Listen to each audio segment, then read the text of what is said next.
नमस्कार मैत्रिणींनो, स्वरुचिरा या यूट्यूब चॅनलवर मी रुची तुमचं स्वागत करते. आज आपण पोह्याचे कटलेट पाहणार आहोत. वेगवेगळ्या भाज्या घालून आपण हे कटलेट करणार आहोत. हे कटलेट तुम्ही मुलांच्या शाळेच्या डब्याला देऊ शकता, नाश्ता म्हणून तुम्ही सकाळी ते खाऊ शकता. शिवाय पाहुणे आल्यानंतर झटपट काय बरं करावं यासाठी देखील ही रेसिपी उत्तम आहे. घरातलंच साहित्य वापरून आपण हे पोह्याचे कटलेट झटपट कसे करायचे हे पाहणार आहोत. चला तर मग बघूयात आपल्याला त्यासाठी काय काय साहित्य लागणार आहे ते. सर्वप्रथम पोह्याचे कटलेट करण्यासाठी आपल्याला लागणार आहेत हे भिजवलेले पोहे. आता इथे मी माझ्याकडे लाल पोहे होते म्हणून मी लाल पोहे घेतलेत. तुम्ही साधे जाडे पांढरे पोहे घेतलेत तरी चालणार आहे.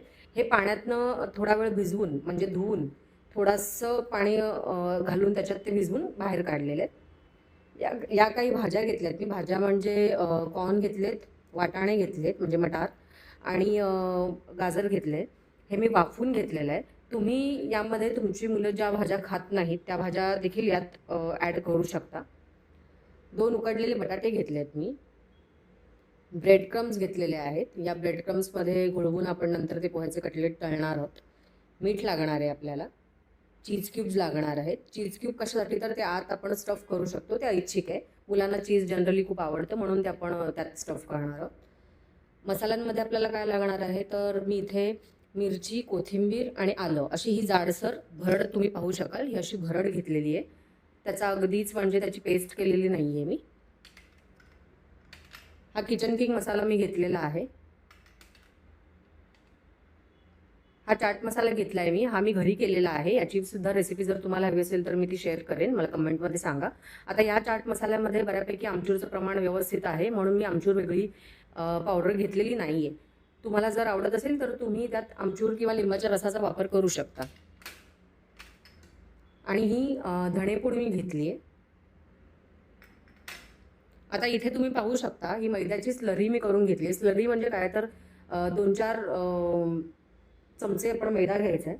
त्यात व्यवस्थित पाणी घालायचं आहे. पाणी घालून मीठ घालून त्यातल्या गुठळ्या फोडून घेऊन अशा अगदी पातळ कन्सिस्टन्सीचं ते झालं पाहिजे बघा. म्हणजे ब्रेड क्रम्स याच्यात म्हणजे कटलेट जे आहेत ना त्याच्यात घोळवून आपण ब्रेड क्रम्स त्याला चिकटले पाहिजे तितकं ते पातळ हवं आहे. तर त्याच्यामध्ये हे वरचं कवर होणार आहे आता. पण ते अगदीच बेचव लागू नये म्हणून आपण त्याच्यामध्ये थोडीशी काळी मिरीची भरड घातली आहे आणि मीठ घातलेलं आहे चवीपुरतं. तर आपण लगेचच वेळ न दवडता याच्या कृतीला लागूयात. पोह्याचे कटलेट करताना सर्वप्रथम मी असं एक खोलगट भांडं घेतलंय. त्यात आता हे उकडलेले बटाटे घेतलेले आहेत मी साल काढून. आता आपण पावभाजी मॅशर किंवा हे जे चपाती शेकवायचं असतं ना त्याने आपण ते मॅश करून घेऊयात व्यवस्थित. तुम्ही हाताचा देखील वापर करू शकता. हाताने देखील ते फोडून घेऊ शकता बटाटे असे, किंवा सरळ ग्रेटरने किंवा किसणीने ते किसून घ्यायचे आपण.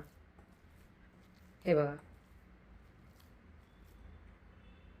आता याच्यात मी या ज्या उकडून घेतलेल्या भाज्या आहेत म्हणजे कॉर्न आहे, मटार आहे आणि गाजर आहे, मग अशी सांगितल्याप्रमाणे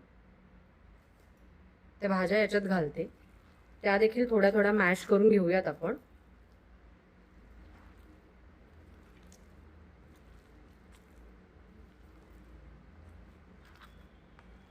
हे बघा.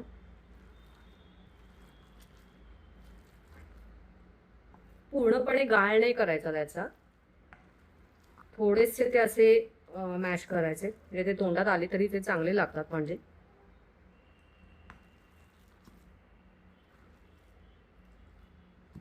तुम्हाला हवे असल्यास यात तुम्ही बीटरूट घालू शकता किंवा अन्य कुठल्याही भाज्या ज्या तुमची मुलं खात नसतील किंवा त्यांना आवडत असतील त्या भाज्या देखील याच्यात घालू शकता तुम्ही. आता हे जे मी ओले करून घेतलेले म्हणजे धुवून घेतलेले थोडा वेळ भिजत घातलेले म्हणजे 5-1 मिनिटं पण नाही 2 मिनिटं भिजत घातलेले हे पोहे आहेत ना, हे पोहे यात घालूयात आपण. आता भिजवल्यामुळे ते ना मऊ झाले. मऊ झाल्यामुळे आता बाइंडिंगसाठी आपण बटाटा घातलाच आहे आणि या कटलेटचा मेन इन्ग्रेडियंट म्हणजे पोहा. आता हे सगळं थोडंसं आपण एकत्र असं करून घेऊयात, जरा मिक्स करून घेऊयात थोडंसं. आता इथे गाजराचे तुकडे थोडेसे राहिलेत ते मी हातानेच मॅश करून घेते. मोठे राहिलेत जे, हे बघा अशा पद्धतीने. हे बघा हे गाजराचे तुकडे थोडे ना मोठे राहिलेत. वाफवून घेतल्यामुळे ते सहज कुस्करलं जात आहे हाताने. तुम्हाला जर कच्च्या गाजराची चव आवडत असेल तर तुम्ही तसं म्हणजे गाजर आहे ना ते ग्रेटरने किसून पण घेऊ शकता, काहीच प्रॉब्लेम नाही आहे.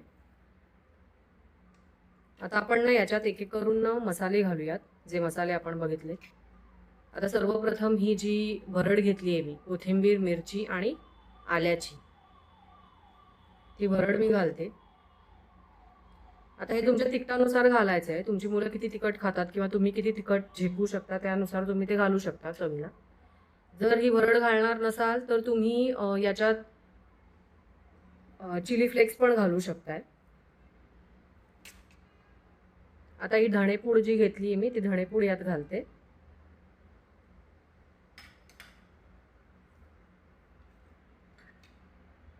हा किचन किंग मसाला आहे, हा किचन किंग मसाला मी घालते. जर किचन किंग मसाला तुमच्याकडे अवेलेबल नसेल घरी तर तुम्ही गरम मसाल्याचा वापर केला तरी चालणार आहे. आणि हा चवीनुसार थोडा चाट मसाला घालते मी.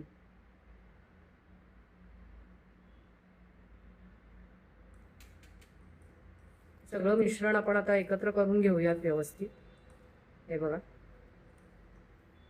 थोडे थोडे बटाट्याचे तुकडे कुठे असतील ना तर ते तुकडे देखील आपण मोडून घेऊयात थोडेसे.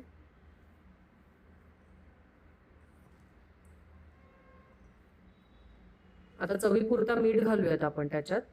लक्षात ठेवा आपण चाट मसाला घातलाय तर त्या चाट मसाल्यात देखील मीठ आहे, त्याच्यामुळे त्याचा अंदाजाने तुम्ही चवीला पुरताच मीठ घाला, जास्त खारट करू नका ते. शिवाय वरच्या कवराकरता ही जी आपण स्लरी केली आहे ना, या स्लरीमध्ये देखील मैद्याचं आपण मीठ घातलेलं आहे, त्याच्यामुळे अंदाजानेच मीठ घाला. आता हे सगळं मिश्रण आपण एकत्र करून घेऊयात व्यवस्थित. आणि ते ना असं थोडंसं असं मळून घ्या. हे बघा असं मळून त्याचा ना गोळा झाला पाहिजे, की जेणेकरून ते कटलेट आपल्याला ना थापायला सोपे होते, कटलेट बनवणं आपल्याला सोपं जाणार.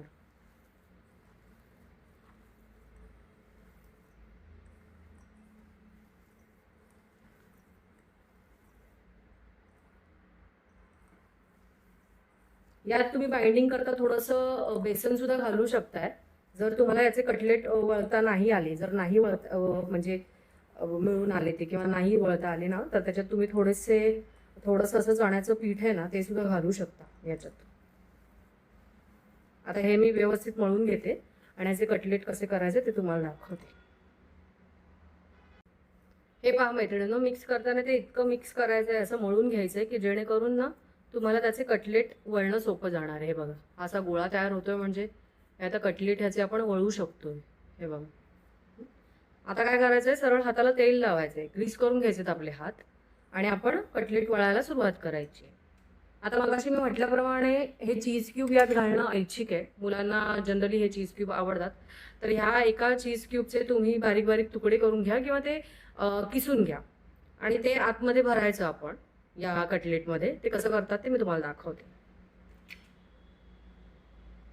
हे पहा मैत्रिणींनो, मी आता हाताला माझ्या तेल लावून घेतलेलं आहे आणि यातला असा गोळा घेतेय. हा बघा आता हे तुम्हाला हवे त्या आकाराचे तुम्ही हे कटलेट करू शकता, गोल करा, चपटे करा, जसे तुम्हाला जमतील तसे.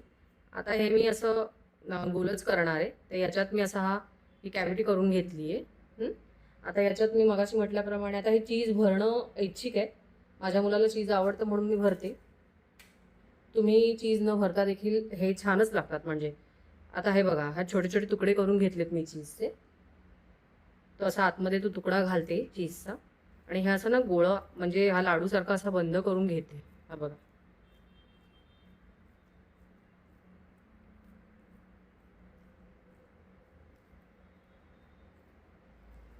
तुम्ही तो असा फ्लॅट शेप सुद्धा करू शकता त्याचा, म्हणजे तो शॅलो फ्राय करता येईल. डीप फ्राय करण्याची गरज नाहीये. हे तुम्ही शॅलो फ्राय करू शकता, डीप फ्राय करू शकता किंवा एअर फ्रायरवर मध्ये सुद्धा म्हणजे शेकवून घेऊ शकतात हे कटलेट तुम्ही. हे बघा आता हे असे तयार झाल्यानंतर आपण काय करायचंय, ही मैद्याची जी स्लरी आपण केली आहे ना, ती मी व्यवस्थित अशी फोकने ढवळून घेते.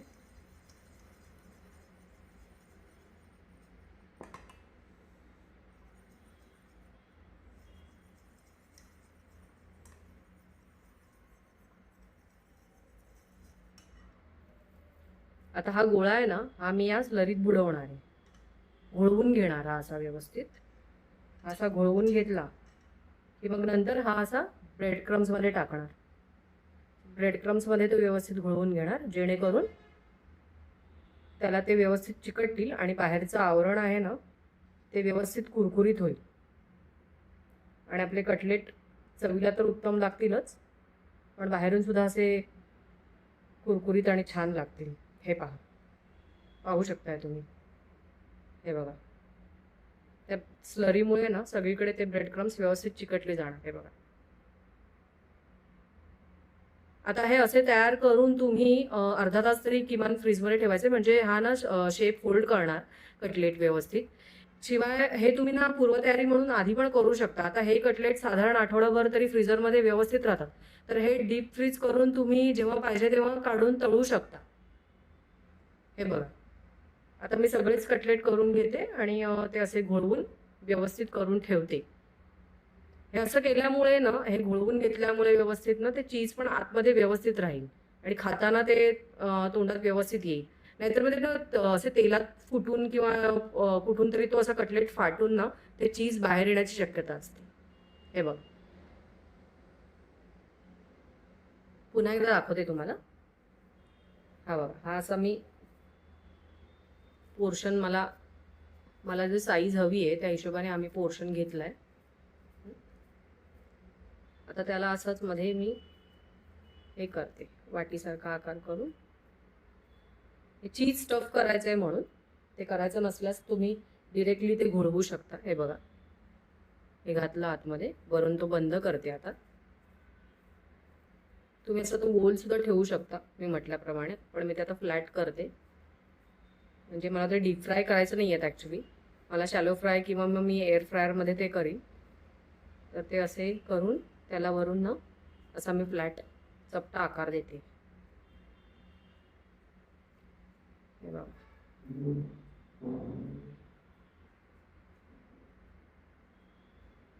आता पुन्हा हे मी घोळवून घेते या स्लरीमध्ये.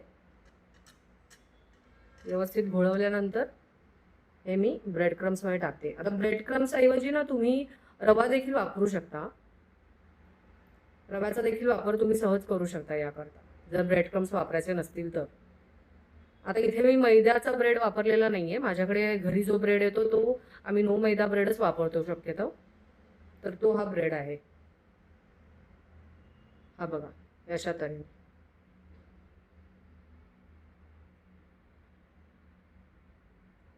आता हे सगळे कटलेट मी असे करून घेणार आहे आणि साधारण अर्धा तासभर तरी ते फ्रीजमध्ये सेट व्हायला ठेवणार आणि मग नंतर मग मी ते तळणार आहे आणि मग तुम्हाला दाखवते कसे दिसतात ते.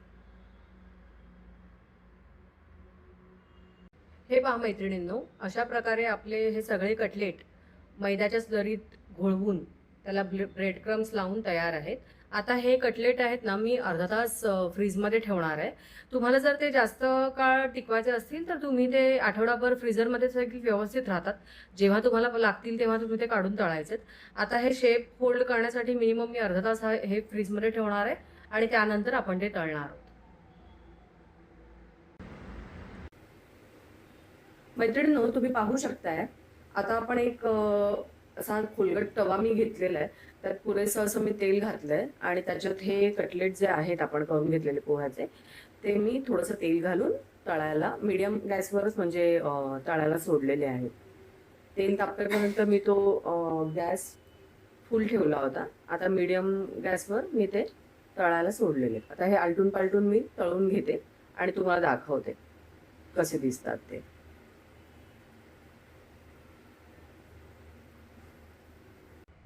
हे पहा मैत्रिणींनो, अशा प्रकारे आपले हे पोह्याचे हेल्दी कटलेट रेडी आहे. ते आता मी आलटून पलटून सगळीकडून व्यवस्थित हे करून घेतलेत, म्हणजे फ्राय करून घेतलेले आहेत. हे तुम्ही करून पाहायचेत घरी आणि तुमचा अभिप्राय मला नक्की कळवायचा आहे. तुम्हाला ते कसे वाटले हे. आता ह्याचा क्रंच मी तुम्हाला ऐकवते. हे पहा, हे पहा, सगळीकडून ते व्यवस्थित कुरकुरीत झालेले. हे मी आज केचप बरोबर सर्व केलेले आहेत. तुम्हाला आवडत असल्यास तुम्ही हिरव्या पुदिन्याच्या चटणी सोबत हे सर्व करू शकता, मेयोनीज सोबत सर्व करू शकता, दह्यासोबत सुद्धा ते चांगले लागते. अशा तऱ्हेने हे कटलेट तुम्ही करून पहा घरच्या घरी आणि मला तुमचा अभिप्राय नक्की कळवा. आणि जे कोणी हे चॅनल आपलं मला सबस्क्राईब केल्याशिवाय पाहतायत त्या सगळ्या मैत्रिणींना माझी नम्र विनंती आहे की तुम्ही हे चॅनल त्वरित सबस्क्राईब करायचं आहे आणि मला तुमचा पाठिंबा द्यायचा. धन्यवाद. पुन्हा एकदा भेटू आपण नवीन